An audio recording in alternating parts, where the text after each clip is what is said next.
You either die a hero, or you live long enough to see yourself become the villain. Ada sebuah pepatah yang berbunyi, lebih baik mati sebagai pahlawan, daripada harus hidup lebih lama, tetapi akhirnya kamu akan melihat dirimu sendiri justru menjadi villain. Presiden Soekarno adalah presiden pertama negara Indonesia. Orang dengan ide dan pemikiran yang tidak terbatas, kecintaannya pada negara ini tidak diragukan lagi.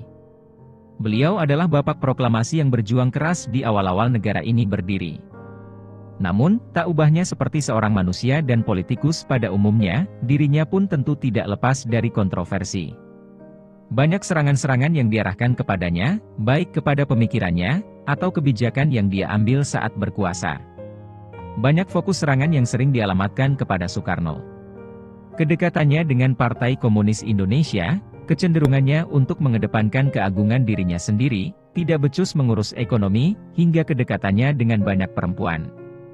Dan yang paling penting adalah konsep kepemimpinan yang ia sebut sebagai demokrasi terpimpin, yang menurut sebagian orang menjadikan Soekarno sebagai seorang diktator. Pada masa kejayaannya, Soekarno amat terkenal di mata dunia. Popularitas Soekarno sama sekali tidak ada bandingannya dengan presiden-presiden setelahnya. Pada masa awal kemerdekaan Indonesia, Soekarno tak ubahnya seperti simbol kemerdekaan dan perjuangan melawan penjajah. Jutaan orang mendukung Soekarno, berdiri di belakangnya dan siap melakukan apa yang ia perintahkan.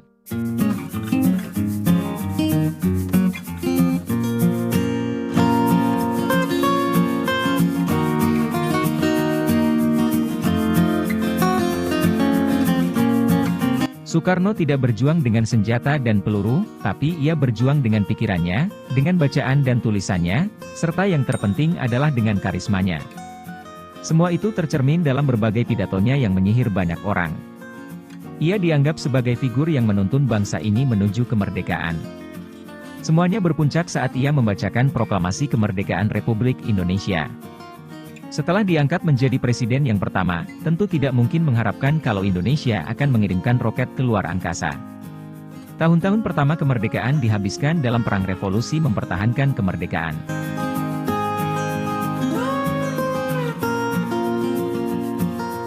Namun, kala perang selesai, gaya kepemimpinan Soekarno masih tetap tidak berubah.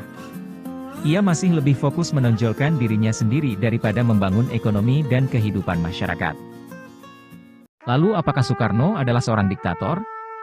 Sulit untuk menjawab pertanyaan di atas. Seorang diktator biasanya adalah sebutan untuk orang yang mengatur sebuah negara dengan kekuasaan mutlak, dan biasanya meraih kekuasaan melalui cara-cara yang keras dan memaksa. Dalam beberapa sisi, kekuasaan Soekarno memang terkesan sebagai sebuah kekuasaan mutlak. Ia ditunjuk menjadi presiden seumur hidup, belum pernah ada negara demokrasi di dunia ini yang memberikan hak pada seseorang untuk berkuasa seumur hidup.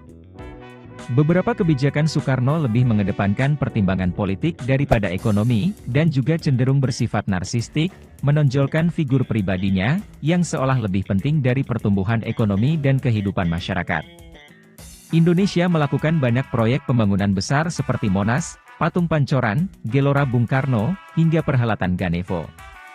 Hal ini dilakukan saat negara ini bahkan belum mencapai stabilitas ekonomi yang memadai. Sebuah negara yang baru berdiri harusnya fokus menjamin ketercukupan kebutuhan masyarakat, membangun fasilitas pendidikan dan kesehatan yang layak, dan membangun hubungan diplomatik yang baik dengan negara-negara lain. Soekarno justru lebih banyak memperhatikan pembangunan monumen dan perhelatan acara-acara besar. Bahkan mengumandangkan genderang perang dengan Malaysia. Kampanye militer yang menghabiskan dana besar, di tengah ekonomi yang terpuruk dan rakyat yang kelaparan. Pada paruh terakhir kekuasaannya, Soekarno juga mulai meminggirkan banyak tokoh pendiri bangsa yang lain, karena tidak sehaluan dengan ide kekuasaannya. Mulai dari Muhammad Hatta, Tan Malaka, Nasution hingga Simatupang. Soekarno membubarkan partai politik, dengan alasan kalau sistem demokrasi yang terlalu liberal hanya menciptakan kabinet yang silih berganti setiap tahun, sehingga pembangunan menjadi tidak stabil. Hal ini lalu diganti dengan sistem yang ia sebut dengan demokrasi terpimpin. Sistem yang menempatkan dirinya pada kekuasaan yang hampir tidak tergoyahkan.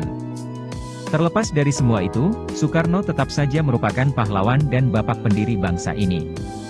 Jasa-jasanya tak akan terlupakan. Soekarno adalah sosok yang secara bersamaan menempati posisi sebagai pahlawan dan diktator sekaligus. Jadi bagaimana tanggapan kalian terhadap pahlawan proklamator kemerdekaan Indonesia ini?